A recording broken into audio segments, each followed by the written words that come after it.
দীর্ঘ ১৪০ বছরের আবহাওয়ার ইতিহাসকে তুড়ি মেরে উড়িয়ে দিয়ে ধেয়ে আসছে এক দানবীয় শক্তি সুপার এল নিনো।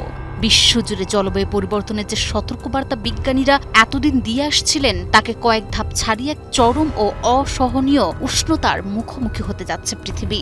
এটি হলে আগামী বছর বিশ্বের তাপমাত্রা নতুন রেকর্ড ছুঁতে পারে। একই সঙ্গে ভয়াবহ ঝড়, খরা ও বন্যার মতো দুর্যোগও বাড়তে পারে। কি এই সুপার এল নিনো?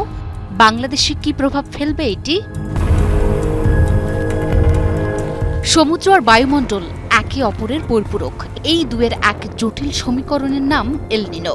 সহজ কথায়, প্রশান্ত মহাসাগরের মধ্য ও পূর্ব অংশের পানির তাপমাত্রা যখন স্বাভাবিকের চেয়ে কমপক্ষে 0.5 ডিগ্রি সেলসিয়াস বেড়ে যায় বা স্বাভাবিকের চেয়ে বেশি উষ্ণ হয়ে ওঠে, তখনই একে এল নিনো বলা হয়।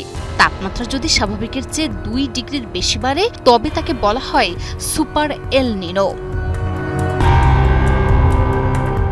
আর প্রশান্ত মহাসাগরে দানা বাঁধছে এই শক্তিশালী সুপার এল নিনো। এই সামান্য উষ্ণতা বিশ্বজুড়ে আবহাওয়ার চাকা উল্টে দিতেই যথেষ্ট।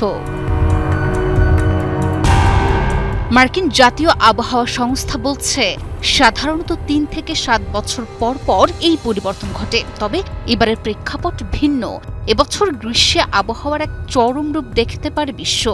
জলবায়ু বিশেষজ্ঞরা সতর্কবার্তা দিয়ে জানিয়েছেন, প্রশান্ত মহাসাগরে তৈরি হওয়া এল নিনো এবার রূপ নিতে পারে এক ভয়াবহ সুপার এল নিনোতে। এর প্রভাবে আগামী বছর বৈশ্বিক তাপমাত্রা অতীতের সব রেকর্ড ভেঙে ফেলার আশঙ্কা রয়েছে। গত ১৪০ বছরের মধ্যে সবচেয়ে শক্তিশালী এল নিনো হওয়ার বাস্তব সম্ভাবনা রয়েছে এবার। এই আবহাওয়া চক্রের প্রভাব হবে চরম ও বৈচিত্র্যময়। একদিকে অস্ট্রেলিয়া, ভারত, দক্ষিণ আফ্রিকা ও আমাজন রেইনফরেস্টে তীব্র তাপপ্রবাহ ও খরা দেখা দিতে পারে। অন্যদিকে যুক্তরাষ্ট্রের দক্ষিণাঞ্চল ও মধ্য দক্ষিণ এশিয়ায় হতে পারে অতিবৃষ্টি। যদিও এই বৃষ্টি খরাপ্রবণ এলাকায় কিছুটা স্বস্তি দেবে, তবে বিজ্ঞানীরা সতর্ক করেছেন যে এটি দীর্ঘ মেয়াদে পানির সংকট না মিটিয়ে বরং হঠাৎ বন্যার ঝুঁকি বাড়িয়ে দিতে পারে। বাংলাদেশ একটি কৃষিপ্রধান দেশ হওয়ায় এল নিনোর প্রভাব এখানে বেশ উদ্বেগের। এল নিনোর বছরে মৌসুমি বায়ু দুর্বল হয়ে যাওয়ায় বর্ষাকালে বৃষ্টিপাত অনেক কমে যায়। ফলে দীর্ঘমেয়াদী খরা দেখা দেয়, যা আমন ও আউশ ধানের চাষকে ক্ষতিগ্রস্ত করে।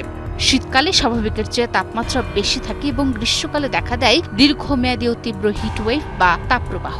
এটি কেবল কৃষিতে নয়, বরং দেশের সামগ্রিক অর্থনীতি এবং খাদ্য নিরাপত্তার উপরও চাপ সৃষ্টি করে।